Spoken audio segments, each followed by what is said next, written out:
श्रीवत्सचिह्नमिश्रेभ्यो नम उक्तिमधीमहे यदुक्तयस्त्रयी कण्ठे यान्ति मङ्गलसूत्रताम् श्रीवत्सचिह्नमिश्रेभ्यो नम उक्तिमधीमहे यदुक्तयस्त्रयी कण्ठे यान्ति मङ्गलसूत्रताम् श्रीवत्सचिह्नमिश्रेभ्यो नम उक्तिमधीमहे यदुक्तयस्त्रयी कण्ठे यान्ति मङ्गलसूत्रताम् यो नित्यमच्युत पदाम्बुज युग्मरुग्म व्यामोहतस्तदितराणि तृणाय मेने अस्मद्गुरोर्भगवतोस्य दयैकसिन्धोः रामानुजस्य चरणौ शरणं प्रपद्ये. ஸ்ரீமத் பரமஹம்சேத்யாதி யதுகிரி யதிராஜ ஜீயர் சுவாமியினுடைய அனுகிரக விசேஷத்தினாலே இந்த ஸ்தோத்திர தாரையானது தொடர்ந்து நம்முடைய அனுபவத்திற்கு விஷயமாக வந்து கொண்டிருக்கிறது. பல மகனீயர்களினுடைய கைங்கரியங்களினாலே நாம் தினந்தோறும் பற்பல உபன்யாசகர்கள் முகேன ஸ்தோத்திரங்களுக்கு அர்த்தங்களை அனுபவித்து கொண்டு வருகிறோம். இப்படி இருக்கக்கூடிய இந்த பெரிய தாரையிலே அடியேன் போன்ற ஒரு சிறு துளியையும் உபன்யசிக்க வேண்டும்னு நியமித்த சுவாமியினுடைய திருவடி தாமரைகளிலே அடியேன் கிருத்தஜதைகளை சமர்ப்பித்து கொள்கிறேன்.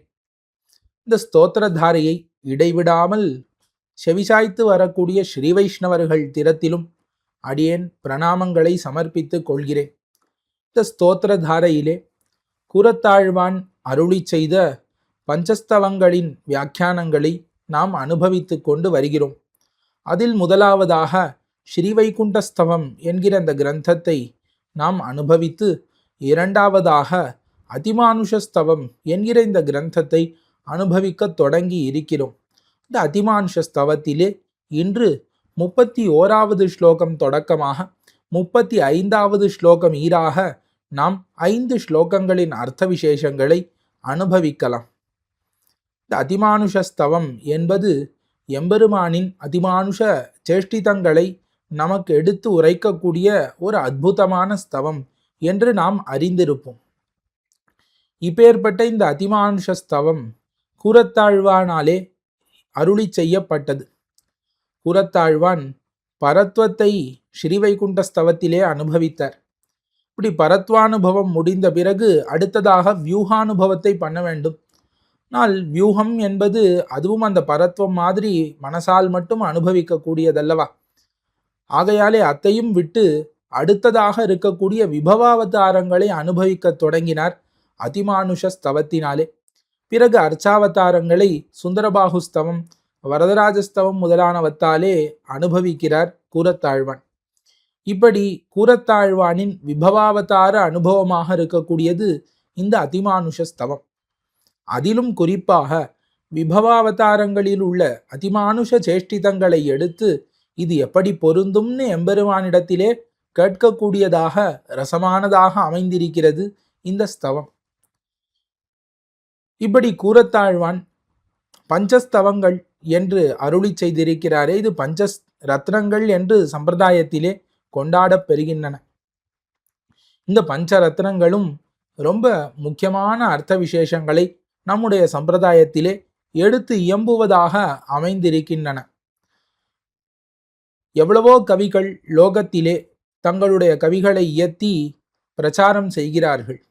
ஆனால் அவர்களை காட்டிலும் இந்த மாதிரி நம்முடைய சம்பிரதாயத்தின் ஆச்சாரியர்கள் அருளி செய்யக்கூடிய இந்த பஞ்சர ஸ்தவம் முதலான ஸ்தோத்திரங்களுக்கு என்ன வாசின்னு நாம் பார்த்தோமாகில், அந்த கவிகள் எல்லாம் பெரும்பாலும் கவிதைகளை எழுதுவதற்கு ஒன்று செல்வம் பிரயோஜனமாக இருக்கும். ஏதாவது ராஜா முதலானவர்களை புகழ்ந்து எழுதி அத்தாலே செல்வத்தை வாங்குவர்கள்.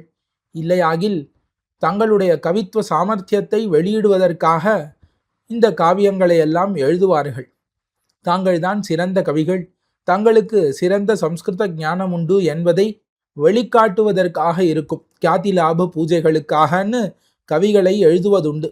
அப்படி இல்லாமல் அருளிச் செயலின் அனுபவமானது மனதிலே உள்வழிந்து வெளியில வழிந்து புறப்பட்ட சொல்லாக அமையக்கூடியதுதான் நம்முடைய ஆச்சாரியர்களின் பஞ்சஸ்தவம் முதலான ஸ்தோத்திரங்கள். இதிலே நாம் ஒவ்வொரு ஸ்லோகங்களுக்கும் ஒவ்வொரு அருளிச் செயல் பாசுரங்களை நாம் காட்ட முடியும் இதற்கு பிரதியாக. இப்படி அருளிச் செயலின் அர்த்தங்களை தமிழ் தெரியாதவர்களும் இழக்க ஒண்ணாது என்கிற அந்த மகா கருணையினாலே இவர்கள் இந்த மாதிரி சம்ஸ்கிருதத்திலே ஸ்தோத்திரங்களாக அருளி செய்து வைத்திருக்கிறார்கள். இதில் தாங்கள் அனுபவித்தது மட்டும் இல்லாமல் பிற்காலத்திலே வரக்கூடியவர்களும் அனுபவிக்க வேண்டும்ங்கிற அந்த பரம காருணிகர்களான ஆச்சாரியர்கள் இந்த ஸ்தோத்திரங்களை நமக்காக கொடுத்திருக்கிறார்கள். இந்த ஸ்தோத்திரங்களின் அர்த்தங்களை நாம் அனுசந்திக்க எவ்வளவோ ரசமான விஷயங்களை நாம் தெரிந்து கொள்ளலாம். அது மட்டும் இல்லாமல் இந்த ஸ்தோத்திரங்களை கொண்டு எம்பெருமானை அனுபவித்தோமாகில் இந்த காலம் போவதே தெரியாது. எவ்வளவு காலம் வேணால் நாம் எம்பெருமானை அனுபவித்து கொண்டே இருக்கலாம். அப்படி ரசமுள்ளதாக இந்த ஸ்தோத்திரங்கள் அமைந்திருக்கும். ஏதோ அர்த்த கௌரவம் மட்டும்தான் இந்த ஸ்தோத்திரங்களுக்கு உண்டு.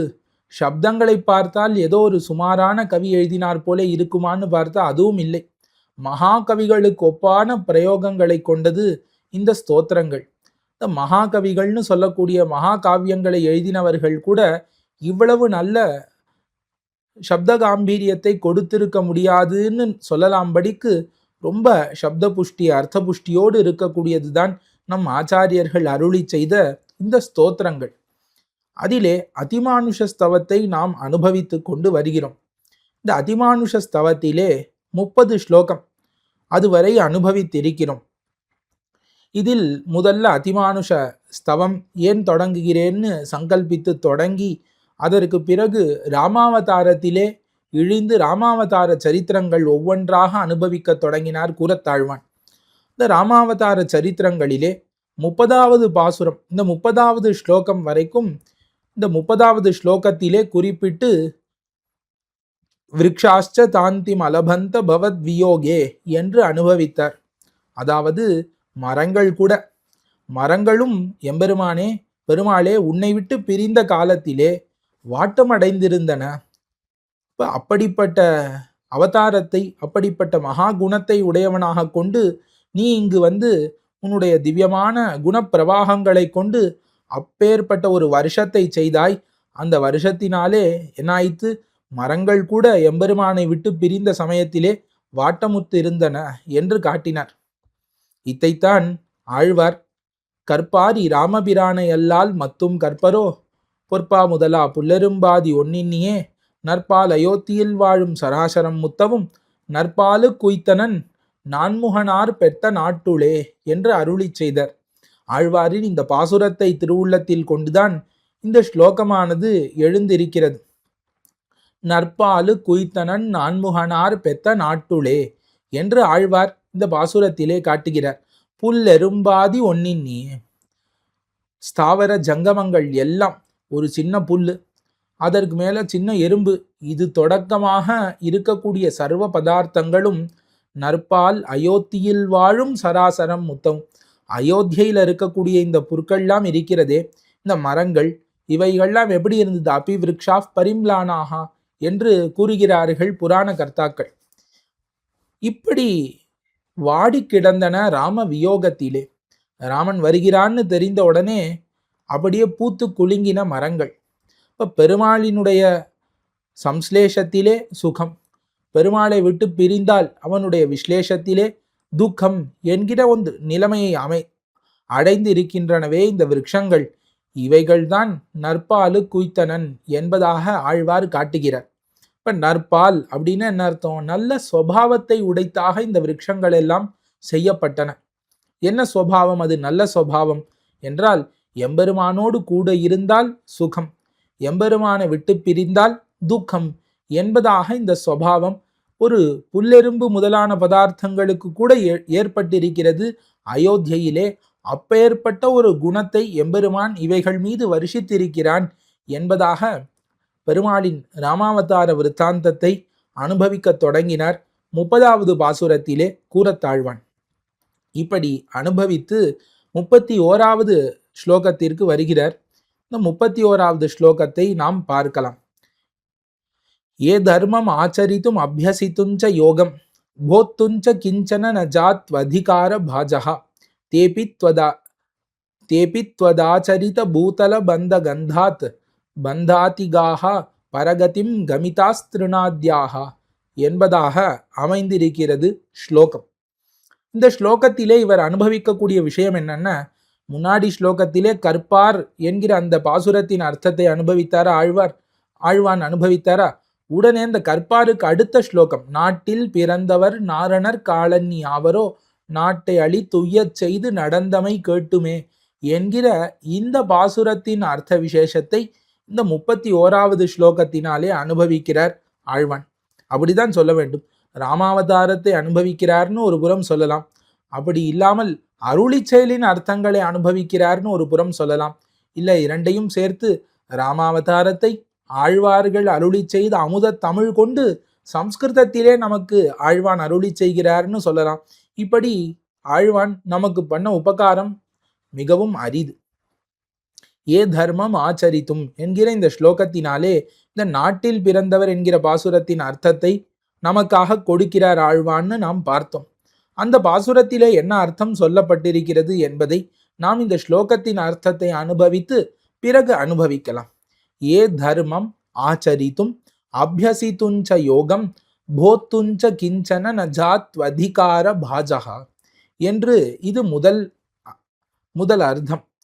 ஏ திருநாத்யாக தர்மம் ஆச்சரித்தும் கிஞ்சன போத்தும் யோகம் அபியசித்துஞ்ச ஜாத்து ந அதிகார பாஜகா. இதைத்தான் முதலிலே தெரிவிக்கிறார் ஆழ்வான். இந்த போன ஸ்லோகத்திலே விருக்ஷாத்யாகான்னு விருக்ஷம் தொடக்கமானவைகள்னு சொன்னார். அதிலே புல்லும் அடக்கமாச்சே.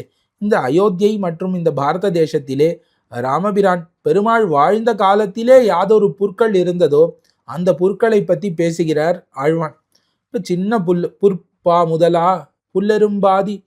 முதலா புல்லெரும்பாதி ஒன்னின்னியன் ஆழ்வார் சொன்னாரு. அந்த புல்லை இவ்விடத்திலே எடுத்து காட்டுகிறார். இந்த சின்ன புல் இருக்கிறதே, இது தொடக்கமான எல்லா பதார்த்தங்களும் ராமர் பெருமாள் வாழ்ந்த காலத்திலே இருந்த பதார்த்தங்கள். இந்த பதார்த்தங்கள் என்ன ஆனதுன்னா மோட்சத்தை சென்று அடைந்தன.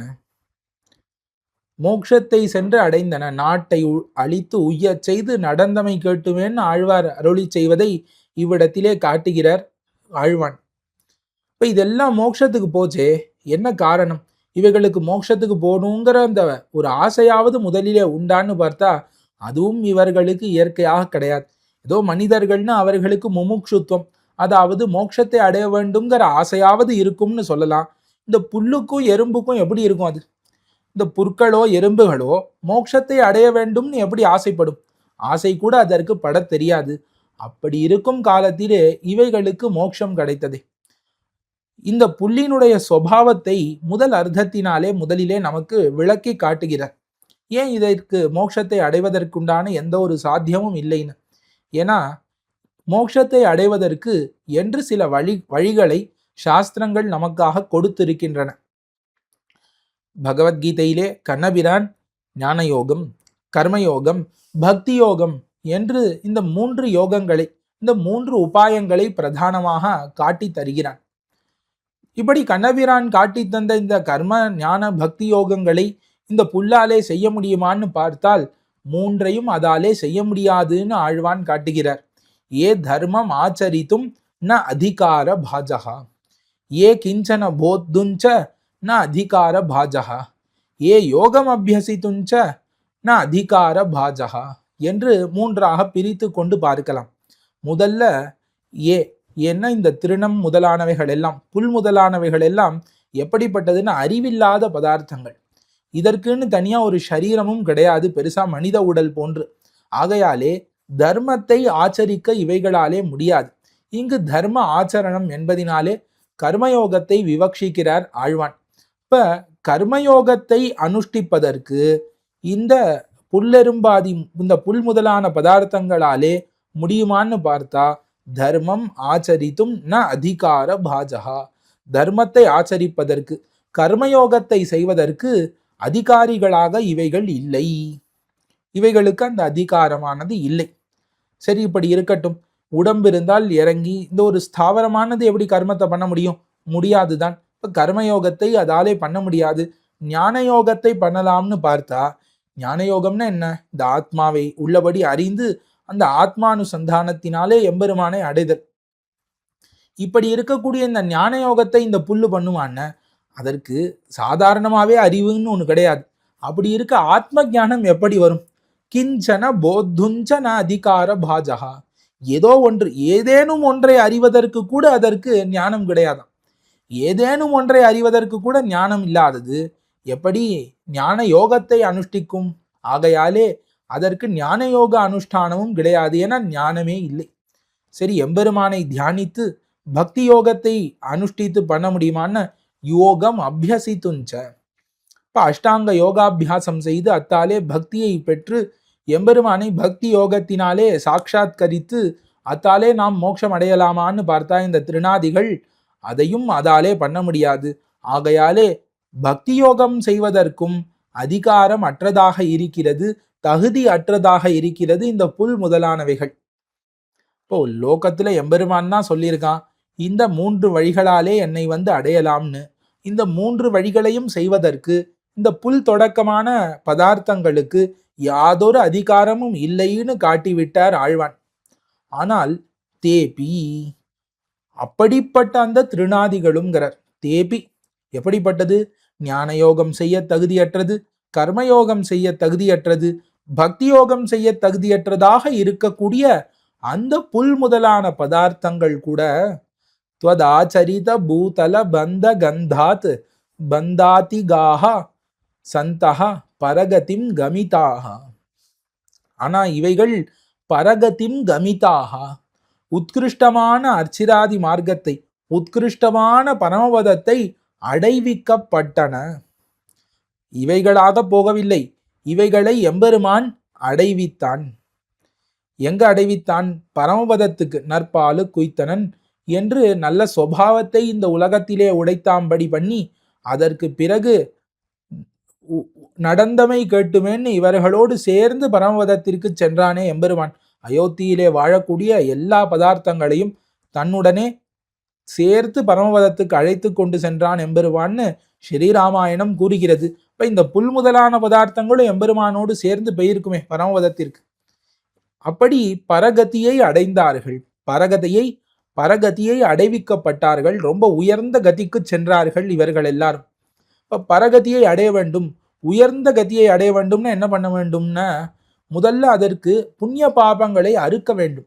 இந்த கர்ம பந்தத்தை விட்டு வெளிவந்தால்தான் நம்மாலே மோட்சத்திற்கு செல்ல முடியும். அப்படி இவைகள் வெளிவந்தனன்னு சொல்கிறார்கள். பந்தாதி காஹா, பந்தத்தை கடந்து, இப்ப கர்ம பந்தத்தை கடந்து பரமமான மோட்சத்தை அடைந்தார்கள் இந்த புல் முதலான பதார்த்தங்கள் எல்லாம் என்று சொன்னார் ஆழ்வான். சரி, இதற்கு காரணம் என்ன என்பதையும் காட்டுகிறார். துவதாச்சரித பூதல பந்த கந்தாத். இவர்களுக்கு ஞான கந்தம் சுத்தமா இல்லை, கர்மகந்தம் கிடையாது, பக்தி கந்தம் அதுவும் கிடையாது. ஆனால் இவைகளுக்கு என்ன வாசனை இருந்ததாம்? அந்த வாசனையினாலே இவர்கள் உயர்ந்த மோட்சத்தை அடைந்தார்கள். என்னது தெரியுமா? இவைகளுக்கு எம்பெருமான் திருவடிப்பட்ட அந்த தேசத்திலே ஒரு சம்பந்தம் இருந்தது. துவதாச்சரித பூதல பந்த கந்தாத். துவதாச்சரித, உன்னாலே சஞ்சரிக்கப்பட்ட அந்த பூதலம் இருக்கிறதே, நீ சஞ்சரித்த பிரதேசங்கள், இந்த பாரத தேசம் முழுக்க எவ்வளவோ பிரதேசங்கள்ல எம்பெருமான் தன்னுடைய திருவடி நோவ காடு மோடைகளிலே சஞ்சரித்திருக்கிறான். அயோத்தியை தொடங்கி இந்த பக்கம் பார்த்தா லங்கா வரைக்கும் எம்பெருமான் தன்னுடைய திருவடி நோவ நடந்து வந்திருக்கிறான். விஸ்வாமித்திரருடன் செல்லும் பொழுது அந்த பக்கம் மிதிலா தேசம் வரைக்கும் சென்றிருக்கிறான். மாதிரி பாரத தேசத்திலே பெருமாள் திருவடிபடாத இடம்னு உண்டா? அப்படி இவ்வளவு இடத்திலும் தன்னுடைய திருவடி பட்டு நடந்திருக்கிறான். முக்கியமாக அயோத்தியிலே தினந்தோறும் எம்பெருமான் சஞ்சரிக்கக்கூடிய பூமி அல்லவா அயோத்தியை. அந்த அயோத்தியிலே எம்பெருமான் திருவடிபட்டு சஞ்சரிக்கக்கூடிய பிரதேசம். இப்போ அந்த திவ்ய தேசமாக இருக்கக்கூடிய அந்த அயோத்தியை, அந்த பிரதேசத்திலே தான் ஒரு வாசம் செய்கிறது என்கிற இந்த சம்பந்தம், இந்த வாசனை, எம்பெருமானினுடைய திருவடிப்பட்ட அந்த மண் வாசனை இருக்கிறதே இந்த பொருட்களுக்கு, அத்தை கொண்டே இவைகள் மோட்சத்தை அடைந்தன அல்லவா. ஆக இப்பேற்பட்ட ஒரு அவதாரத்தை எம்பெருமான் செய்தான். என்ன பண்ணான்னா எவ்வளவு ஆச்சரியமான சேஷ்டிதம் என்றால், ஞான யோகத்துக்கு தகுதியற்றது, கர்மயோகத்துக்கு தகுதியற்றது, பக்தி யோகத்துக்கு தகுதியற்றதான ஒரு புல் முதலான பதார்த்தங்களுக்கு கூட தான் இருந்த தேசவாசம், தான் இருந்த தேசத்திலே வாசம் செய்யக்கூடியதுங்கிற அந்த ஒரு சம்பந்தத்தை இட்டு எம்பெருமான் நல்ல பக்தியை ஏற்படுத்தி நல்ல மோட்சத்தையும் கொடுத்திருக்கிறானே, இது என்ன ஆச்சரியம் என்று ஆழ்வான் இப்படி அனுபவிக்கிறார். இந்த ஒரு விஷயத்தை தான் ஆழ்வார் நாட்டை அழித்து உயர் செய்து நடந்தமை கேட்டுமேன்னு அருளி செய்கிறார். இப்ப இந்த புல் முதலான பதார்த்தங்களை எல்லாம் இங்கே விட்டு போகவில்லை எம்பெருமான், இவைகளை நற்பாலு குய்த்தனன் என்று கடந்த பாசுரத்திலே அருளி செய்தார் ஆழ்வார். இப்ப நல்ல சுபாவங்கள், அதாவது எம்பெருமானை விட்டு பிரிந்தால் துக்கம், எம்பெருமானோடு இருந்தால் சுகம் என்கிற இந்த தன்மையை அவைகளுக்கு ஏற்படுத்தி அப்படியே விட்டுவிட்டு செல்லவில்லை எம்பெருமான். அவனோடு பெருமாள் இந்த புல்லெரும்பாதி பதார்த்தங்கள் அனைத்தையும் கூட்டிக் கொண்டு சென்றான் அல்லவா. எம்பெருமானோடு விவேஷ வைஷ்ணவம் தேஜகா சஷரீர சகானுகா என்று இப்படி எம்பெருமான் தன்னுடைய வைஷ்ணவமான தன்னுடைய சோதிக்கு எழுந்தருளும் போது இந்த புல் முதலான பதார்த்தங்களையும் தன்னோடு கூட்டிக் கொண்டு சென்றானே, இவைகளுக்கும் ஒரு மோட்சம் கிடைத்ததே. இதற்கு என்ன காரணம்னு பார்த்தால் எதுவும் இல்லை, தேசவாசம்தான். தேசோயம் சர்வ காமதுக்கு என்று சொல்லுகிறது சாஸ்திரம். இப்ப எம்பெருமான் அபிமானித்த ஒரு தேசம், இப்ப எம்பெருமானினுடைய அடியவர்களான வைஷ்ணவர்கள் அபிமானித்த ஒரு தேசம் இருந்தால் அந்த தேசத்தில் வாசம் கூட ஒரு சாதனமாக இருந்து நமக்கு மோட்சத்தை கொடுக்கக்கூடியதாக அமையும். அப்பேற்பட்ட அந்த சாதனத்தை இந்த புல் முதலான பதார்த்தங்கள் அனுஷ்டித்தபடியினாலே அத்தை காரணமாக கொண்டே எம்பெருமான் இவைகளுக்கும் முக்தியை நல்கினான் என்று இவ்விடத்திலே ஆழ்வானானவர் நமக்கு காட்டி கொடுக்கிறார். இப்படி பெருமாள் தன்னுடைய சோதிக்கு எழுந்தருளின சரித்திரம் பிரஸ்துதமாத்து. இப்படி இருக்கக்கூடிய சமயத்திலே ஹனுமான் என்று சொல்லப்படக்கூடிய திருவடி, அவர் தான் பரமபதத்திற்கு நான் வரமாட்டேன்னு சொல்லி இங்கேயே பெருமாளினுடைய குணானுபவத்தையே அனுபவித்து கொண்டு இருக்க ஆசைப்பட்டார் என்பது மிகவும் பிரசித்தம். அந்த சரித்திரத்தை பாவோ நாண்யத்ர கச்சதின்னு திருவடி ஈடுபட்டிருந்த அந்த சரித்திரத்தை 32வது ஸ்லோகத்தினாலே அனுபவிக்கிறார் அதிமானுஷஸ்தவத்திலே கூறத்தாழ்வான். தாத்ருக் குணேன் அனுபூவித ராகவத்வே யஸ்தாவகம் சரித மன்வஹ மன்வபுங்த சோத்ரைவ ஹந்த ஹனுமான் பரமாம் விமுக்திம் புத்தியாவதூய சரிதம் தவ சேவதேசௌ என்று அழகான ஸ்லோகம். இதுல பெருமாளினுடைய குணங்கள் பரமபதநாதனின் குணங்களை காட்டிலும் விஞ்சி இருக்கிறது என்பதனை காட்டுகிறார் கூறத்தாழ்வான். இப்ப இவ்வளவு தூரம் அனுபவித்து கொண்டு வந்துவிட்டார். இந்த ஸ்லோகம் இதற்கு அடுத்த ஸ்லோகத்தோடு ராமாவதாரமானது முடிய போகிறது. இந்த ராமாவதாரத்தின் பெருமையை காட்ட வேண்டும் அல்லவா. நிறைய குணங்களை அனுபவித்து கொண்டு இது வரைக்கும் வந்துட்டார். ஆனா இந்த விஷயத்த சொன்னா பரமபதநாதனை காட்டிலும் கூட பெருமாளிடத்திலே கல்யாண குணங்கள் விஞ்சி இருக்கின்றன என்பதை நிரூபிக்க முடியும் என்பதற்காக இந்த சரித்திரத்தை இவ்விடத்திலே அனுபவிக்கிறார் கூறத்தாழ்வான். தாத்ருகுணோன் அனுபூவித ராகவத்வே யஸ்தாவகம் சரிதம் அன்வகம் அன்வபுங்தன். ஆழ்வான் காட்டுகிறார், ராகவத்வே தாத்ருகுணோன் அனுபூவித. தாத்ருகுணா, அப்பேற்பட்ட கல்யாண குணங்களை உடையவனாக நீ அவதரித்தாய். எப்பொழுது? ஸ்ரீ ராமாவதாரத்திலேன்னு காட்டுகிறார் ஆழ்வான் இந்த ஸ்லோகத்திலே. இப்ப எப்பேற்பட்ட கல்யாண குணங்களை உடையவனாக எம்பெருமான் அவதரித்தான்னு சொல்ல வேண்டும் அல்லவா. அதாவது ஒரு அளவை சொன்னால் அந்த அளவு இவ்வளவு இவ்வளவுன்னு குறிப்பிட்டு சொன்னால் தானே அதனுடைய அளவு மனதிலே புரியும். ஆனால் இவ்விடத்துல எப்படி சொல்கிறார்னா, சிலதெல்லாம் குறிப்பிட்டு நம்மால சொல்லவே முடியாது. அளவு கடந்ததாக இருக்கக்கூடியதெல்லாம் நாம் அவ்வளவு ஏத்தம் அப்படின்னு சொல்லுவோம். அவ்வளவு ஏத்தம்னா என்ன அர்த்தம்? எவ்வளவுன்னே வாயால சொல்ல முடியாது. அந்த மாதிரி ஆழ்வான் இவ்விடத்திலே தாத்ருக் குணஹா, அப்பேற்பட்ட குணங்களை உடையவனாக நீ அவதரித்தாய். எப்பேற்பட்டான்னு கூட சொல்ல முடியாது. அதை விவரிப்பதற்கு ஒரு சரித்திரம் வேணா சொல்லலாம் என்று மேலே திருவடியினுடைய விருத்தாந்தத்தை அருளி செய்கிறார். ராகவத்வே தாத்ருக் குணஹா நனு பபூவித. பெருமாளாக அவதரித்த சமயத்திலே ஸ்ரீ ராமாவதார காலத்திலே அப்படிப்பட்ட கல்யாண குணங்களை உடையவனாக தேவரீர் திருவவதரித்தீர்.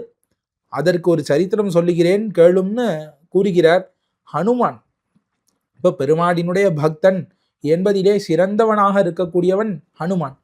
இந்த திருவடியானவர் என்ன பண்ணார் அப்படின்னு பார்த்தோமாகில், திருவடியை பெருமாள் பரமபதத்திற்கு தன்னோடு அழைக்கிறார். இப்ப திருவடி தடுத்து நான் அங்கு வரவில்லை என்று கூறினார். பக்திஷ்ட நியதாவீர பாவோ நான்யத்ர கச்சதின்னு கூறினார் அல்லவா திருவடி. இப்ப உன்னுடன் நான் வரவில்லை, நான் பெருமாளிடத்திலேயே ஸ்ரீ ராமபிரானிடத்திலேயே என்னுடைய ஹிருதயமானது சக்தமாக இருக்கிறது. அவருடைய வீரத்துக்கு தோத்து அவரிடத்திலேயே எனக்கு ஸ்நேகம் பக்தி முதலானவைகள்லாம் இருக்கிறது. ஆகையாலே நான் நான்யத்ர கச்சதின்னு சொன்னார் திருவடி.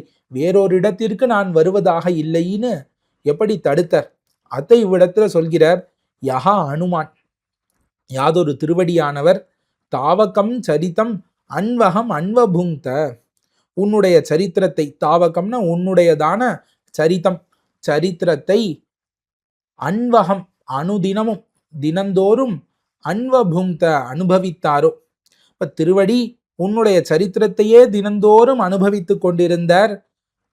அப்படிப்பட்ட அந்த திருவடி உன்னுடைய சரித்திரத்தை அனுபவித்ததினாலே என்ன ஆனாருன்னு, சஹா அசௌ, அப்பேற்பட்ட அந்த அனுமான் பரமாம் விமுக்திம் புத்தியா அவதூய, பரமமான விமுக்தியை, அதாவது உயர்ந்த மோட்சத்தை, பரமாம் விமுக்திம், இப்ப ஸ்லாக்கியமான மோட்சம், மோட்சத்துக்குள்ளேயே பரம புருஷார்த்த லட்சணமான மோட்சம்னு சொல்லுவீர்கள். இப்ப இருக்கிறதுலே உயர்ந்த மோட்சமான பரமபதம், அந்த மோட்சத்தை புத்தியா அவதூய, தன்னுடைய புத்தியினாலே, இப்ப தன்னுடைய மதியினாலே, அவதூய உபேக்ஷிய, இப்ப திரஸ்கரித்து, இது எனக்கு வேண்டாம்னு தள்ளினாரா ஹனுமான். சரி, ஏதோ அறிவில்லாதவர்கள் தள்ளினா பரவாயில்ல, அப்படி கிடையாது, தன்னுடைய புத்தியாலே அறிந்தே தள்ளினார் ஹனுமான். சரி, தள்ளினார், தள்ளிட்டு எங்க போனார் என்றால், தவ சரிதம் சேவத்தே அத்ரைவ, இந்த உலகத்திலேயே இருந்து கொண்டு உன்னுடைய பெருமாளாக தேவரீர் அனுபவித்து செய்த சேஷ்டிதங்களையும் பெருமாளினுடைய கல்யாண குணங்களையும் தினந்தோறும் அனுபவித்து கொண்டிருக்கிறாரே திருவடி, இது ஒன்று போராதா? இப்ப பரமபத தேர போனால் பரமபதத்திலே பரமபதநாதனின் குணங்களைத்தான் அனுபவிக்க முடியும். ஆனால் புத்திமானாக இருக்கக்கூடிய திருவடி என்ன பண்ணார், பரமபதநாதனின் அனுபவம் தனக்கு வேண்டாம்னு முடிவெடுத்து ஸ்ரீ ராமபிரானின் பெருமாளின் கல்யாண குணங்களையே அனுபவிக்க துணிந்து இந்த உலகத்திலேயே வாழ்ந்து கொண்டிருக்கிறாரே, இத்தை காட்டிலும் உனக்கு உயர்ந்த ஒரு ஏத்தம் வேற என்ன இருக்க முடியும்?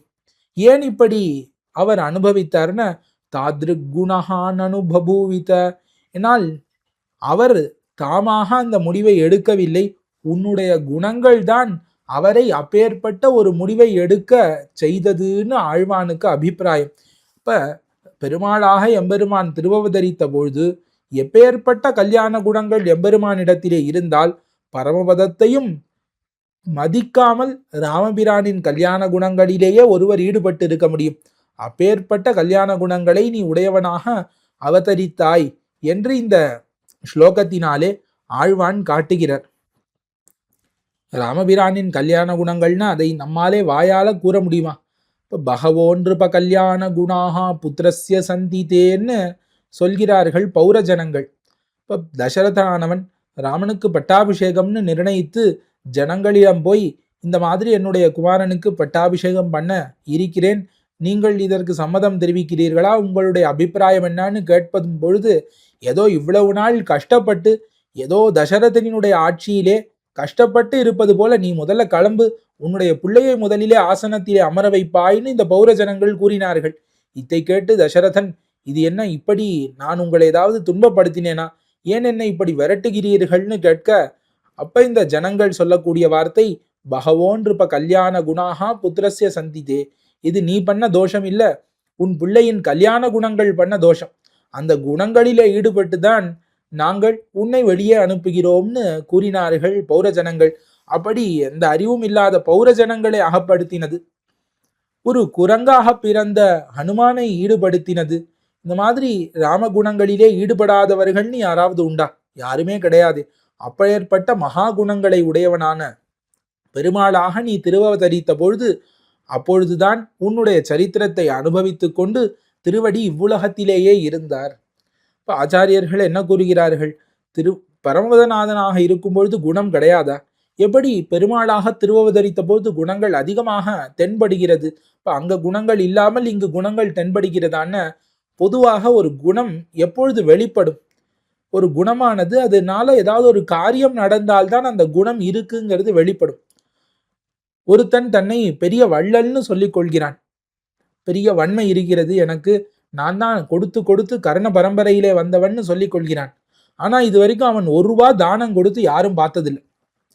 1 ரூபா அவன் இன்னொருத்தருக்கு தானம் கொடுத்து உலகத்துல யாரும் பார்த்ததில்லைன்னு அவனுக்கு அந்த குணமானது இருக்குன்னு யாருக்காவது தெரியுமா? எப்ப அந்த குணமானது அவனுக்கு இருக்குன்னு தெரியும்? அவன் பெரிய வள்ளல்னு எப்போ தெரியும்னா அவன் கொடுத்து கொடுத்து அவன் கை தேய்ந்து போயிருந்தால் தானே தெரியும். அப்ப குணங்களுக்கு அதனுடைய காரியங்களின் வெளிப்பாடு எங்க இருக்கிறதோ அங்குதான் குணங்கள் நன்கு பிரகாசிக்கும். பரமபதத்திலே பார்த்தால் எல்லாரும் தன்னையே ஒக்க அருள் செய்வர்னு எம்பெருமானோடு சமமானவர்களாக இருக்கிறார்கள். ஆகையாலே அங்க வாத்சல்யம், சௌஷீல்யம், சுவாமித்துவம் முதலான குணங்கள் எல்லாம் எடுபடவில்லை. சௌஷீல்யம்ங்கிறது எப்பொழுது எடுபடும்? மகத்தோ மந்தை சக நீரந்திரேன சம்ஸ்லேஷ சுவாவகான்னு கூறுகிறார்கள் ஆச்சாரியர்கள். இப்போ ஒரு உயர்ந்தவன் இருக்க வேண்டும், அவன் தாழ்ந்தவர்களோடு சேர்ந்து பழக வேண்டும். அப்படி பழகும் பொழுது நீரும் நீரும் சேர்ந்தாற் போலே புறையற கலந்தானாகில், ஒரு நீராக கலந்தானாகில் அந்த சமயத்திலே இவனுக்கு நல்ல ஒரு சீலகுணம் இருக்கிறதுன்னு சொல்லலாம். சௌலபியம்ங்கிறது எப்பொழுது தெரியும்? இப்ப தாழ்ந்தவர்கள் கண்ணுக்கு விஷயமானானாகில் சௌலபியம்ங்கிறது தெரியும். பரமபதத்திலே தாழ்ந்தவர்கள்னு யார் இருக்கா? இவன் நித்தியசூரிகளோடும் பிராட்டிமாரோடும் முக்தர்களோடும் பழகும் பொழுது இவனுக்கும் அவர்களுக்கும் வித்தியாசமே தெரியாது. அப்பொழுது எப்படி இந்த சௌசீல்யம்ங்கிற குணம் வெளிப்படும்?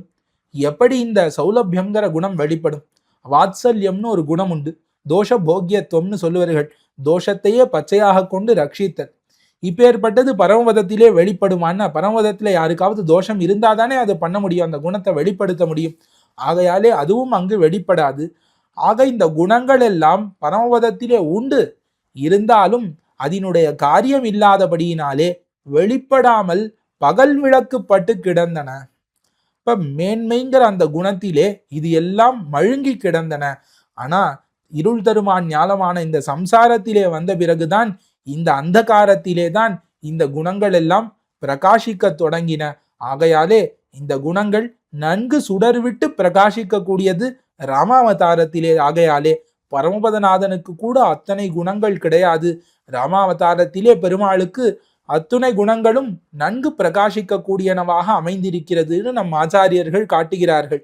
ஆகையாலே தான் பரமபத அனுபவத்தையும் விட்டு ஸ்ரீ ராமாவதாரத்தின் சரித்திரத்தையே எப்பொழுதும் மனதிலே சிந்தித்து கொண்டு திருவடி அத்ரைவ தவ சரிதம் சேவத்தேன்னு இவ்விடத்திலேயே இருந்து கொண்டு வருகிறார்னு இந்த ஸ்லோகத்திலே ஆழ்வான் காட்டுகிறார். திருவடி அது மட்டும் இல்லாமல் பாவோ நான்யத்ர கச்சதின்னு அருளி செய்தார். அவருக்கு ராமாவதாரத்தின் குணங்கள் எவ்வளவு ஈடுபாடுன்னு ராமாவதாரத்தை தவிர மற்றொன்றை வாயாலே கூட கூற மாட்டாராம். பெருமாளே, எனக்கு உன்னை தவிர பரமபதம் வேண்டாம், உன்னை தவிர நான் பரமபதத்திற்கு போக மாட்டேன், திருப்பார்கடலுக்கு போக மாட்டேன், இப்படி சொல்ல. வேற எங்குமே போக மாட்டேன், வேற மீதி எல்லாம் ஒண்ணுதான். ராமரை பார்க்கும் பொழுது மீதி எதுவும் எனக்கு வேண்டாம்னு இப்படி ஒரு வார்த்தை அருளி செய்தார் திருவடின்னு காட்டுகிறார்கள். இது மாதிரி என் அமுதினை கண்ட கண்கள் மத்தொன்னினை காணாவே, இச்சுவை தவிர யான் போய் இந்திர லோகமாளும் அச்சுவை பெரினும் வேண்டேன்னு ஆழ்வார்களும் அர்ச்சாவதாரத்திலே இந்த நிலைமையை காட்டினார்கள் அல்லவா? ஆக இப்படி பெருமாளினுடைய உயர்ந்த கல்யாண குணங்களை அனுபவித்தார் ஆழ்வான். இதற்கு மேலே 33வது ஸ்லோகத்தோடு பெருமாளின் விருத்தாந்தத்தை முடித்து கொண்டு கண்ணபிரானின் திருவவதாரத்திலே இறங்கப் போகிறார். ஆகையாலே இந்த 31வது ஸ்லோகத்திலே ராமபிரானை பெருமாளை திருவுள்ளத்திலே கொண்டு தான் எத்தை விஸ்வசித்திருக்கிறார் என்பதனை நமக்கு வெளியிடுகிறார் இந்த 33வது ஸ்லோகத்தினாலே.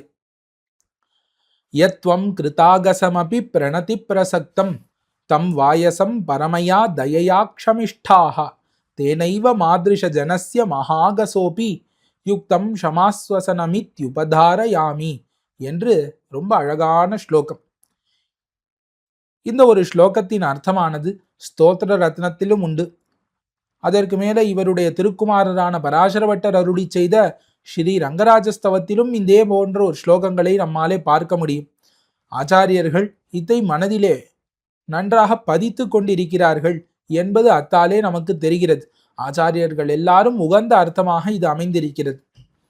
இதிலே காகாசுர விருத்தாந்தத்தை அருளி செய்து, அந்த காகாசுரனுக்கு அருள் செய்த நீ எனக்கும் அருள் செய்வாய் என்று நான் துணிந்திருக்கிறேன், நான் விஸ்வசித்திருக்கிறேன் என்று ஆழ்வான் அருளி செய்கிறார் இந்த 33வது ஸ்லோகத்திலே. யத்வம் கிருதாகசமபி பிரணதி பிரசக்தம் தம் வாயசம் பரமயா தயயா க்ஷமிஷ்டாக என்று இந்த முதல் பாதியினாலே காகாசுர விருத்தாந்தத்தை கூறி, அந்த காகாசுரனுக்கு எம்பெருமான் அருள் புரிந்ததை கூறி, இந்த காகாசுரனோடு மிகவும் கொடிய பாபத்தை செய்த அடியேனையும் தேவரீர் க்ஷமிப்பீர் என்கிற இந்த உறுதியை நான் கொண்டுள்ளேன் என்று 2வது அடியினாலே அருளி செய்கிறார் கூறத்தாழ்வான். 2வது அர்த்தத்தினாலே காட்டுகிறார். கிருதாகசமபி பிரணதி பிரசக்தம் தம் வாயசம் பரமயா தயயா துவம் யத் அக்ஷமிஷ்டாக தேனைவ மகாகசஹ மாத்ருஷ ஜனஸ்யாபி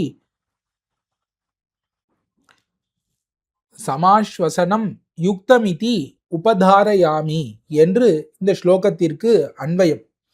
இப்ப சித்திரக்கூட்டத்திலே பிராட்டியும் பெருமாளுமாக ஜலக்கிரீடை பண்ணின பின்பு பெருமாள் மடியிலே பிராட்டி கண்வளர்ந்தருளினாள். அதற்கு பிறகு பிராட்டி மடியிலே பெருமாள் கண்வளர்ந்தருளினார். இந்த மாதிரி மாத்தி மாத்தி ஒருத்தர் மடியிலே மற்றொருத்தர் பள்ளி கொண்டு அருளும் பொழுது ஒரு முறை பிராட்டி மடியிலே பெருமாள் பள்ளி கொண்டு அருளக்கூடிய சமயத்திலே இந்திரனினுடைய குமாரனான ஜெயந்தன் என்கிற ஒரு ஆசுர பிரகிருதி, அவன் இப்படி இருக்கக்கூடியது யார், இவள் ஜெகன் மாதா ஜெகத் ஜனனி என்பதை புத்தி பண்ணாமல் ஒரு காக்க ரூபத்தை எடுத்து கொண்டு வந்து இவளுடைய வடிவழகிலே ஈடுபட்டு விபரீத புத்தியாலே திருமேனியிலே புண்படுத்தித்து தன்னுடைய அழகாலே இந்த காக்கை எம்பெருமாள் இத்தை கண்டு சீரியருளி ஒரு புல்லை பிரம்மாஸ்திரமாக பிரயோகித்தார் எம்பெருமான். பெருமாள் இப்படி பிரம்மாஸ்திரமாக பிரயோகிக்க இது காக்கையானது இந்த பிரம்மாஸ்திரத்தின் பயத்தினாலே த்ரீன்லோகான் சம்பரிக்கிரமிய தமேவ சரணங்கதான்னு உலகத்திலும் சுற்றி திரிந்து யாருமே சரணமாக இல்லாமல் கீழே விழுந்தது செயல் மாட்சியாலே. எம்பெருமான் அத்தையே சரணம்னு திருவுள்ளத்திலே கொண்டு அந்த பிரம்மாஸ்திரத்தை கொண்டு ஒரு கண்ணை மட்டும் எடுத்தான் இந்த காக்கைக்கு என்பது இந்த சரித்திரம். இப்பேற்பட்ட ஒரு தயாளுவாக எம்பெருமான் இருக்கிறான் என்பது இந்த சரித்திரத்திலிருந்து நாம் அறிந்து கொள்ளக்கூடிய விஷயம். இந்த ஸ்லோகத்தை பார்ப்போம். பிரணதி பிரசக்தம் தம் வாயசம் பரமயா தயயா அக்ஷமிஷ்டாகான்னு அருளி செய்கிறார் ஆழ்வான். கிருதாகசமபி ஆர்திராபராதியா இருக்க செய்தேயும்னு காட்டுகிறார்கள். இப்ப ஒருவன் தவறு செய்து ரொம்ப நாள் ஆயிடுத்துனா கூட சுலபமா மன்னிச்சிடலாம். ஆனால் அந்த தவறு செய்த சுவடு கூட அவன் கையை விட்டு நீங்கவில்லை என்றால் அவனை எப்படி நாம் மன்னிக்க முடியும்? அந்த மாதிரி கிருதாகசமபி, இப்ப தவறு செய்தவனாக இருந்து, இப்ப ராவணன் காகாசுரன் என்று இருவருமே பிராட்டி மீது ஆசை கொண்டார்கள். ஆனால் ராவணன் சாபத்தினாலே பிராட்டியை தீண்டவில்லை. ராவணனை காட்டிலும் கொடிய பாபத்தை பண்ணினான் இந்த காகாசுரன். என்ன பண்ணான்? பிராட்டியினுடைய திருமேனியிலேயே புண்படுத்தினான். இப்ப ராவணனை காட்டிலும் இன்னும் அதிகமான பாப்பத்தை பண்ணினவன் யாருன்னா அது இந்த காகாசுரன் தான் என்று ஆச்சாரியர்கள் கூறுவார்கள். அத்தை காட்டுகிறாள் கிருதாகசமபி. இப்ப பாப்பத்தை செய்தவனாக அதிக பாப்பியாக இருந்தால் கூட என்ன பண்ணிட்டான்னா பிரணதி பிரசக்தம். இப்ப பிரணதியிலே அதாவது எம்பெருமானை பிரணாமம் செய்வதிலே ஒரு உத்தியோகத்தை உடையவனாக இருந்தான். இப்ப வெறும்னா என்ன பண்ணான்? கீழே வந்து விழுந்தான். எம்பெருமானே நீந்தான் சரணம்னு எம்பெருமான் திருவடிகளிலே வந்து விழுந்தான். அவ்வளவுதான் அவன் பண்ணான். இன்னும் முழுக்க கூட அதை பண்ணி முடிக்கல. அந்த பிரணாமத்திலே உத்யுக்தனான அந்த தம் வாயசம், அந்த காக்காசுரனை பரமையா தயையா துவம் யத் அக்ஷமிஷ்டாக. ஒரு பரமமான தயையினாலே, கருணையினாலே, பரமையா தயையாங்கிற இது இப்பேற்பட்ட அபராதம் பண்ணினவனை பொறுப்பதுக்கு சாதாரண தயை போராது, மிகவும் உயர்ந்த அந்த பேரருளாலே எம்பெருமான் என்ன பண்ணா, பொறுத்தருள்னான். இப்படி பொறுத்தருளின் க்ஷமித்தாயே, இப்படி ஒரு விஷயத்தை நீ பண்ணாயே, இந்த விஷயத்தை நான் நெஞ்சிலே நிறுத்தி கொண்டிருக்கிறேன்னு சொன்னார். இந்த விஷயத்தினாலே என்னாச்சு, தேனைவ இந்த விஷயத்தை கொண்டே மகாகசகா தீரக்கழிய குத்தம் செய்திருக்கிற மாதிருஷ ஜனஸ்ய, அவன் கிருதாகசன், தான் மகாகசர் என்று காட்டுகிறாராம் கூறத்தாழ்வான். இப்ப அவன் ஏதோ ஒரு பாவம் செய்தவன் தான், நான் அப்படிப்பட்டவன் கிடையாது, அவன் செய்த பாபத்தை காட்டிலும் பற்பல பாபங்களை அதிகமாக நான் செய்திருக்கிறேன்னு சொல்கிறார் கூறத்தாழ்வான். மகாகசகா, இப்ப பெரிய பெரிய பாபங்களை எல்லாம் நான் செய்திருக்கிறேன், அவன் பண்ணாத பாபங்கள் கூட என்னிடத்திலே உண்டு, அப்படி தீரக்கழிய குத்தம் செய்திருக்கிறேன் நான் மட்டுமில்லை, என்னை போன்ற பலர், மாதிருஷ ஜனஸ்ய என்னை போன்றவர்களுக்கு கூட நீதான் சரணம்னு இந்த சரித்திரத்தை வைத்து மனதிலே நம்பிக்கொண்டு இருக்க முடியும். சமாஸ்வசனம் யுக்தமிதி உபதாரயாமி. இப்ப நான் பற்பல பாபங்களை செய்திருக்கிறேன், இப்படி பாபங்களை செய்திருந்தால் கூட எனக்கு என்ன கதி உண்டோ என்று நான் கலங்கி போயிருந்தேன். ஆனால் அப்படி கலங்கி போயில்லாமல், அச்சமில்லாமல் தேறி இருக்க முடியும் என்று நான் விஸ்வசித்திருக்கிறேன். ஏன் தேறி இருக்க முடியும்னா, அன்று நீ காக்காசுரனை ரட்சித்தாயே, அந்த மாதிரி அன்று காக்காசுரனுக்கு க்ஷமா குணத்தை காட்டினாயே, பொறுமையை காட்டினாயே, அந்த மாதிரி அந்த பொறை, அந்த க்ஷமை அது என்னிடத்திலும் பிரவகிக்கும் என்பதை நம்பி நான் விஸ்வசித்திருக்கிறேன் என்று இந்த ஸ்லோகத்திலே கூறத்தாழ்வான் காட்டுகிறான். இப்படி இந்த ஸ்லோகத்தினாலே கூறத்தாழ்வான் நைச்சானுசந்தானத்தை பண்ணி காட்டுகிறார். இப்ப தன்னை காக்காசுரனை காட்டிலும் பாப்பமுடையவனாக அனுசந்தித்து அந்த காக்காசுரனுக்கே ரக்ஷணத்தை ஒரு க்ஷமையை காட்டின பெருமாள் நமக்கும் க்ஷமையை காட்டுவார் என்று அச்சங்கெட்டு நம்மாலே தேறி இருக்க முடியும் என்பதை இந்த 33வது ஸ்லோகத்திலே காட்டுகிறார் கூறத்தாழ்வான். ரகுவர யதபூஸ்துவம் என்று ஸ்தோத்திர ரத்னத்திலும், பலிபுஜி சிசுபாலே தாதிருகாகஸ்கரேவா குணலவ சகவாசாத் துவத்ஷமா சங்குச்சந்தின்னு பராசர பட்டர் ஸ்ரீரங்கராஜஸ்தவத்தின் உத்தர சதகத்திலும் இதே அர்த்தத்தை காட்டுகிறார்கள். அங்கேயும் அவத்தை கண்டுகொள்ள வேண்டும் நாம். இப்படி ஆச்சாரியர்கள் நைச்சானுசந்தானம் பண்ணி இந்த காகாசுர விருத்தாந்தத்தினாலே பயம் கெட்டு இருத்தலை இந்த ஸ்லோகமானது காட்டுகிறது. இத்தோடு ராமாவதாரத்தை அனுபவித்து முடித்தார். இதற்கு மேலே கிருஷ்ணாவதாரத்தை அனுபவிக்க தொடங்குகிறார். 34ஆம் ஸ்லோகம் தொடக்கமாக. 34வது ஸ்லோகம் பிரிச்சாமி கிஞ்சன என்று தொடங்கி 17வது ஸ்லோகம் முதல் 32வது ஸ்லோகம் ஈராக ஸ்ரீ ராமாவதார விருத்தாந்தத்தை அனுபவித்து கொண்டு வந்தவர். சாபூதனான்னு 34வது ஸ்லோகம் தொடங்கி மேல் 25 ஸ்லோகங்களினாலே கிருஷ்ணாவதார சரித்திரங்களை அனுபவிக்க விரும்புகிறார். அதிலே கிருஷ்ணாவதாரத்திலே எம்பெருமான் பால்யத்திலே பண்ண பூதனா நிரசனம், அதற்கு மேலே சகடாசுரனை மர்தித்தது, அதற்கு மேலே புனர்மருதம் நடந்த என்று அர்ஜுன மரங்களுக்கு நடுவிலே சென்றது, இந்த சரித்திரங்களை எல்லாம் அனுபவிக்கிறார் கூறத்தாழ்வான் 34வது ஸ்லோகத்தினாலே. சா பூதனா சகடம் அர்ஜுனயோச்ச யுக்மம் பால்யோச்சிதான்ய பர சேஷ்டித விஸ்புலிங்கே யஸ்யாலபந்த ஷலபத்வம் அஹோ நிகூடஹ சத்வம் ரஜே விவ்ருதிஷே கில கம்சபீத்யா என்று ஸ்லோகம்.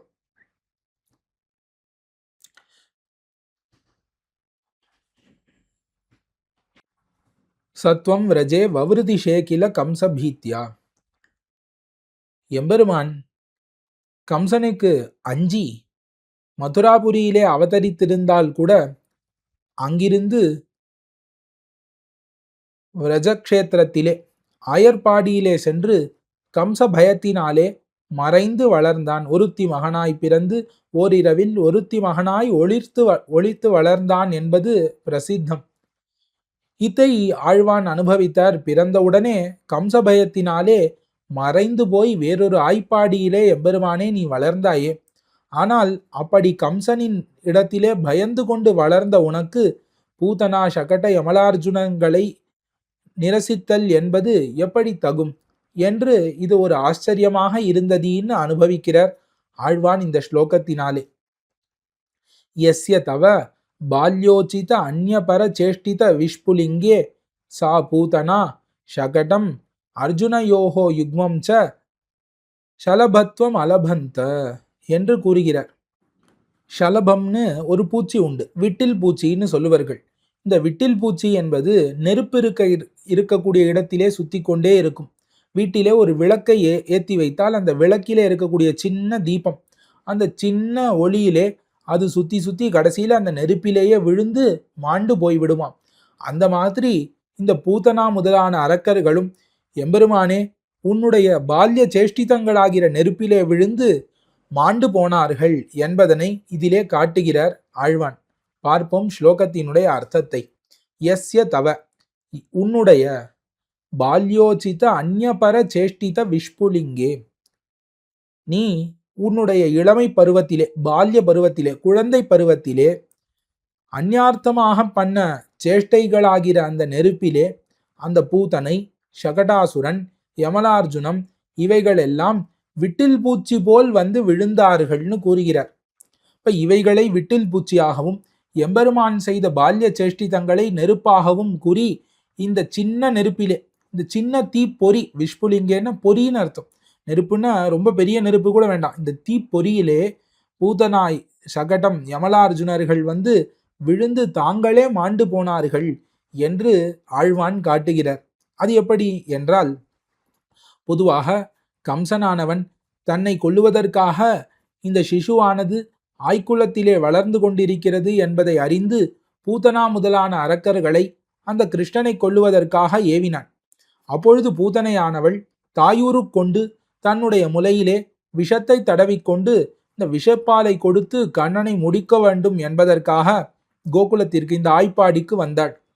இப்படி ஆய்ப்பாடிக்கு வந்தவள் கண்ணனை எடுத்து பால் கொடுக்கிற சமயத்திலே ஒரு சின்ன குழந்தை பால் உண்ணக்கூடிய அந்த பாவனையிலேயே அவளுடைய முலை வாயிலாக அவளுடைய உயிரையும் வத்த வாங்கி உண்டவாயான்னு தான் சேர்த்து முடித்து விட்டான்.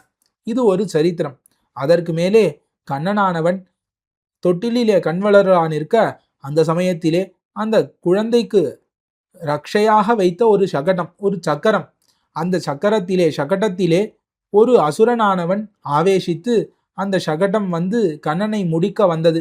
அப்பொழுது பாலை உண்ணக்கூடிய அந்த பருவத்திலே இருக்கக்கூடிய கண்ணன் பசியினாலே கைகாலை உதைத்தான், சிறு குழந்தையாக. அப்படி கைகாலை உதைக்கும் பொழுது அந்த கால் பட்டு, எம்பெருமானின் திருவடி பட்டு அந்த சகடம் துகளாக ஆனது.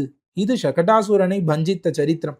அதற்கு மேலே இப்படி தீம்பிலே கை வளர்ந்த பிள்ளையான கண்ணனை ஒரு உரலோடு கட்டுண்டு வைத்தாள் யசோதை பிராட்டி. அப்படி அந்த உரலையும் இழுத்து கொண்டு தான் தவழ்ந்து செல்லுகிற சமயத்திலே அந்த உரலானது அர்ஜுன விருட்சங்கள் 2, நலகூபரன் மணிகிரீவன் 2 பேர் சாபத்தினாலே, நாரத சாபத்தினாலே 2 மரங்களாக யமலார்ஜுனங்களாக இருந்தார்கள். அந்த இடத்திற்கு நடுவிலே அந்த உரல் மாட்டிக்கொண்டு அந்த 2 மரங்களும் முறிந்து விழுந்தன என்பது இது ஒரு சரித்திரம். இந்த இடத்திலே இந்த யமலார்ஜுனங்கள் இவர்கள் வந்து நாரதனினுடைய சாபத்தினாலே அந்த இடத்திலே இருந்தார்கள்ங்கிறது பிரசித்தம்.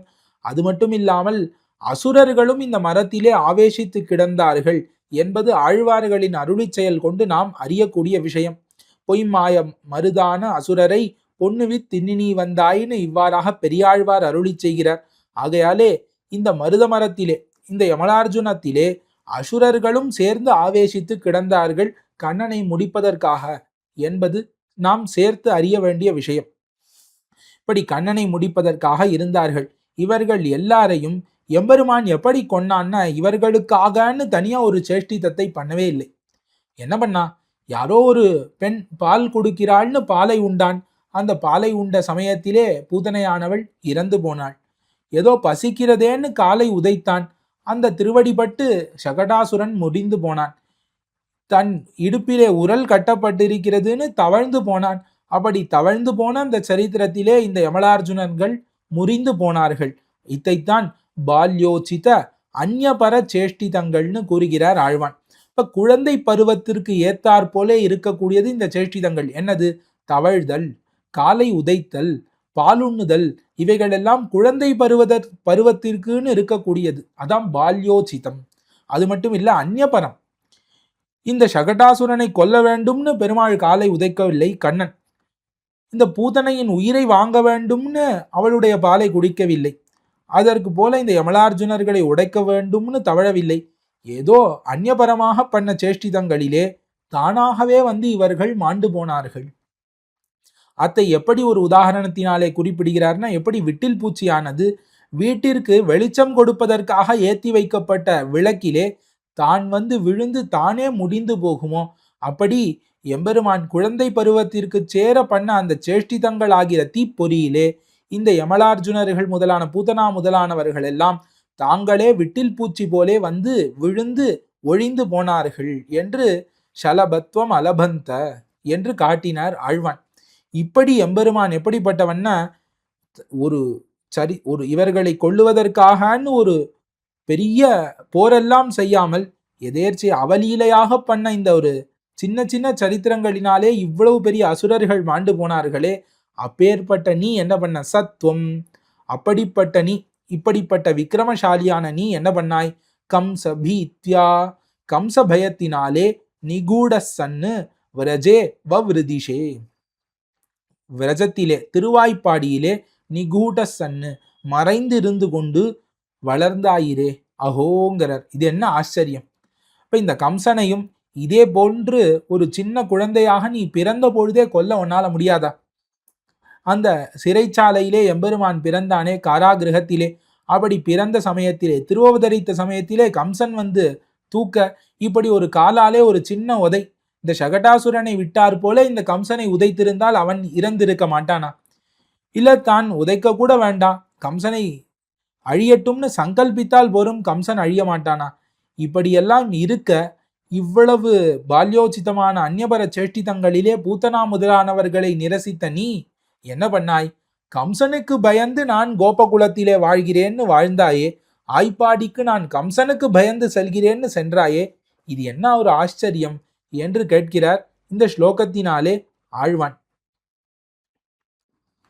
இப்படி கிருஷ்ணாவதார விருத்தாந்தத்தை அனுபவித்து வரக்கூடிய ஆழ்வான் தாரார் தடந்தோள்கள் உழலவும் கை நீட்டி ஆறாத வெண்ணெய் விழுங்கின்னு வெண்ணையை களவு கண்டு அமுது செய்த அந்த நவநீத சௌரிய விருத்தாந்தத்திலே மனதை பறிகொடுத்து அதை 35வது ஸ்லோகத்தினாலே அனுபவ விஷயமாக்குகிறார். பஷ்யத்சு சூரிஷு சதா பரமம் பதம் தே தேவ்யா ஸ்ரீயா சகவசன் பரையா விபூத்யா யோகேன யோக நிரதைஹி பரிமிருக்யமானஹா கிம் துவம் விரஜேஷு நவநீதம் அஹோ வியமுஷ்ணாஹா என்று ரொம்ப அழகான ஸ்லோகம். கிம் துவம் விரஜேஷு நவநீதம் வியமுஷ்ணாஹா, நீ எதற்காக ஆயர் மனைகளிலே வெண்ணையை களவு கண்டாயின்னு கேட்கிறார் ஆழ்வான். ஏன் எதற்காகன்னு என்ன கேள்வி அப்படின்னா, இது எம்பெருமானின் சுபாவத்திற்கு விருத்தமாக இருக்கிறதேன்னு ஆழ்வானுக்கு தாத்பரியம். பார்ப்போம். ஹே கிருஷ்ண, எம்பெருமானே, நீ என்ன பண்ணுகிறாய்? தே பரமபதம், பரமம் பதம் சூரிஷு சதா பஷ்யத்சு, உன்னுடைய பரமபதத்தை, தத்விஷ்ணோஹோ பரமம் பதம் சதா பஷ்யந்தி சூரையான்னு வேதங்கள் கூறுகிறது. இப்ப நித்தியசூரிகள் சதா தரிசனம் பண்ணுகிறார்கள் எம்பெருமானினுடைய பரமபதத்தை. அப்பேற்பட்ட ஸ்தானத்தை உடையவனாக இருக்கிறான் எம்பெருமான். அது மட்டும் இல்ல, அவ்விடத்திலே இன்பம் பயக்க எழில் மலர் மாதரும் தானும் இவ்வேழுலகை இன்பம் பயக்க இனிதுடன் வீத்திருந்தாழ்கின்ற எங்கள் பிரான்னு தேவிமாராவார் திருமகள் பூமி ஏவமத்தமரர் ஆட்செய்வார்னு இப்படி எம்பெருமான் திருமகள் கேழ்வனாக அவ்விடத்திலே எழுந்தருளி இருக்கிறான். பரையா விபூத்யா உபலக்ஷிதசன்னு ஸ்ரீயா தேவ்யா சகவசன். இடத்துல வசன் பரையா விபூத்யான்னு இருக்கு. அந்த பரமபதத்திலே எம்பெருமான் எப்படி எழுந்தருளி இருக்கிறான்னா, திருமகள் கேழ்வனாக எழுந்தருளி இருக்கிறான். இப்ப ஸ்ரீயப்பதியாக இருக்கிறான், ஸ்ரீதேவியோட கூட வாழ்கிறான். அது மட்டும் இல்ல, சிறந்த செல்வத்தோடு கூடினவனாக இருக்கிறான், உபய விபூதி நாதனாக இருக்கிறான். இந்த பரமபதம் என்ன, லீலா விபூதி, நித்திய விபூதி ஆகிற இந்த உபய விபூதிகளுக்கும் நாதனாக, இந்த சிறந்த செல்வத்தோடு கூடினவனாக நீ, அது மட்டும் இல்லாமல் இந்த செல்வத்துக்கெல்லாம் அதிபதியாக இருக்கக்கூடிய திருமகள், அந்த திருமகள் கேழ்வனாக அந்த ஸ்ரீயா தேவ்யா சகவசன், அவளோடு கூட வாழ்பவனாக நீ இருக்கிறாய் அப்படின்னு எம்பெருமானை பார்த்து கூறினார். அது மட்டுமா, அந்த உலகத்துல மட்டும் இல்லாமல் இந்த உலகத்திலே எவ்வளவோ யோகிகள், யோக நிரதைஹி யோகேன பரிமிருக்யமானஹா, இப்ப யோகாபியாசத்திலே நிஷ்டர்களாக இருக்கக்கூடிய பரமயோகிகள், அவர்கள் தியான மார்க்கத்தினாலே தேடிக்கொண்டிருக்கிறார்களா எம்பெருமானை. பரிமிருக்யமானஹா, அவர்கள் இன்னும் கண்டுபிடிக்கவில்லை.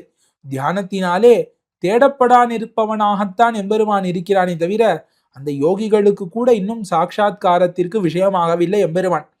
இப்பேற்பட்ட நீ ஸ்துவம், எப்பேற்பட்ட நீ, இப்ப பரமபதத்திலே நித்தியசூரிகள் சதா தரிசனம் பண்ண எழுந்தருளி இருப்பவனும், நித்திய விபூதி லீலா விபூதியான சிறந்த செல்வங்களை உடையவனும், திருமகள் கேழ்வனும், யோகிகளாலே அனவரதம் தியான மார்க்கத்தினாலே தேடப்படுபவனுமான தேவரீர் என்ன பண்ணீர் தெரியுமோ கண்ணனே.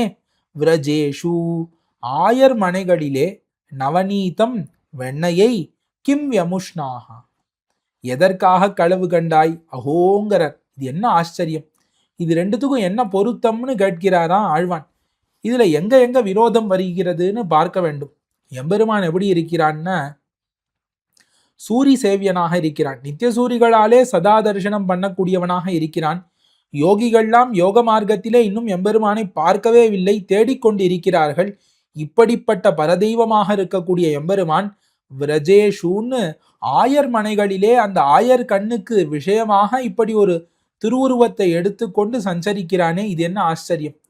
இப்ப பரமபதத்திலே நித்தியசூரிகள் பார்க்கக்கூடிய உருவம் அந்த திருமேனி, அதற்கு மேல இந்த லீலா விபூதியிலே பல யோகிகள் பார்க்க ஆசைப்பட்டு யோகாபியாசம் பண்ணி பார்க்க முடியாததான அந்த அற்புதமான திருமேனியை, இச்சா கிரகீதாபிமதோரு தேகான்னு அந்த திவ்யமங்கள விக்கிரகத்தை, சமஸ்த கல்யாண குண விசிஷ்டமான திவ்யமங்கள விக்கிரகத்தை இங்க இருக்கக்கூடிய அறிவொன்னும் இல்லாத ஆய்குலத்தவர்கள் பார்க்கும்படிக்கு இந்த ஆய்ப்பாடியிலே வந்து திருவவதரித்தாயே, இது என்ன ஆச்சரியம்னு கேட்கிறார் இவ்விடத்திலே ஆழ்வான். இது முதல் ஆச்சரியம். அதற்கு மேல எம்பெருமானுக்கு எவ்வளவு செல்வம் இருக்கிறதுன்னா, கட்டு கடங்காத செல்வம். எம்பெருமானியுடைய செல்வத்துக்கு கணக்குண்டா? பரையா விபூத்தியா வசன் ஸ்ரீயாசகான்னு திருமகள் கேழ்வனாக இருக்கிறான். ஸ்ரீமான்னு எம்பெருமானுக்கு தானே திருநாமம். ஸ்ரீபதி ஸ்ரீயப்பதின்னு எம்பெருமானை கூறுகிறார்கள்.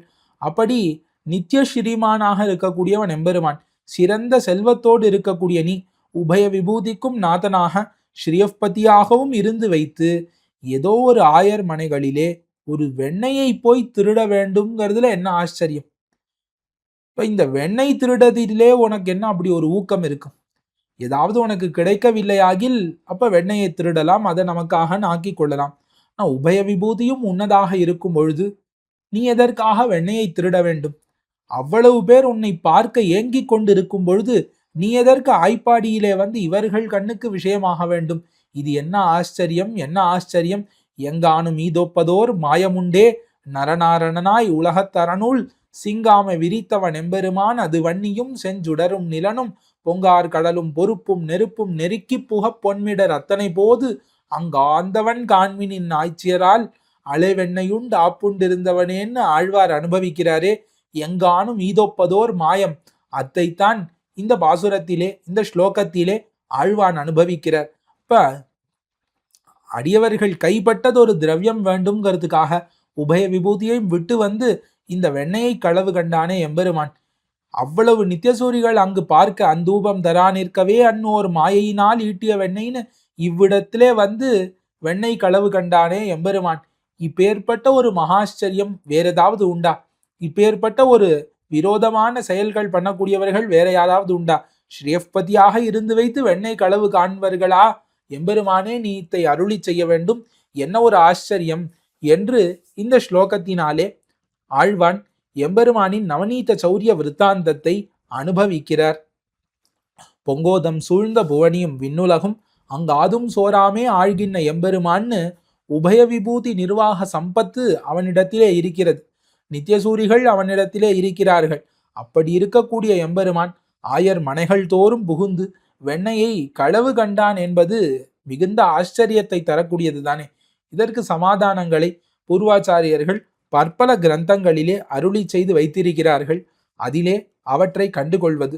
இப்படி 5 ஸ்லோகங்களை இன்று நாம் அனுபவித்தோம். அதிலே 3 ஸ்லோகங்கள் ஸ்ரீ ராமாவதார விருத்தாந்தத்தை அனுபவிக்கக்கூடிய ஸ்லோகங்கள்.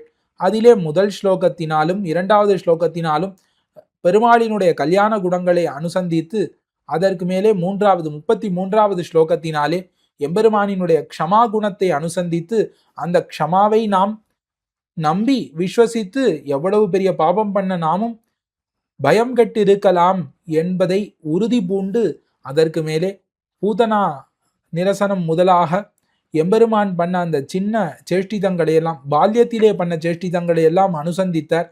இப்பேற்பட்ட எம்பெருமான் வெண்ணெய் களவு கண்டானேன்னு அந்த வெண்ணெய் களவு கண்ட சேஷ்டிதத்தை 35வது ஸ்லோகத்தினாலே ஆழ்வான் அனுசந்தித்து முடித்தார். இதற்கு மேலேயும் இன்னும் பற்பல ஸ்லோகங்கள், 25 ஸ்லோகங்கள் உண்டே கிருஷ்ணாவதாரத்திற்கு. அதை அனுபவிக்க இருக்கிறார். தொடர்ந்து நாம் அனுபவிப்போம். அடியனுடைய மதிக்கு எட்டினவாறு இவ்விடத்திலே உபன்யசித்தேன். இதிலே குற்றங்கள் இருந்தால் க்ஷமிக்க பிரார்த்தித்து அமைகிறேன். ஆழ்வார் திருவடிகளே சரணம். எம்பெருமானார் திருவடிகளே சரணம். ஜியர் திருவடிகளே சரணம். பற்பமெனத்திகள் பைங்கழலும் தன் பல்லவமே விரலும். பற்பமென திகழ் பைங்கழலும் தன் பல்லவமே விரலும். பாவனமாகிய பைந்துவராடை பதிந்த மருங்கழகும். பாவனமாகிய பைந்துவராடை பதிந்த மருங்கழகும். முப்புரி நூலோடு முன் கையில் ஏந்திய முக்கோல் தன்னழகும். எப்பொழுதும் யதிராசன் வடிவழகு என் இதயத்துள்ளதால். இல்லை எனக்கெதிர், இல்லை எனக்கெதிர், இல்லை எனக்கெதிரே. இல்லை எனக்கெதிர், இல்லை எனக்கெதிர், இல்லை எனக்கெதிரே. இல்லை எனக்கெதிரே, இல்லை எனக்கெதிரே, இல்லை எனக்கெதிரே.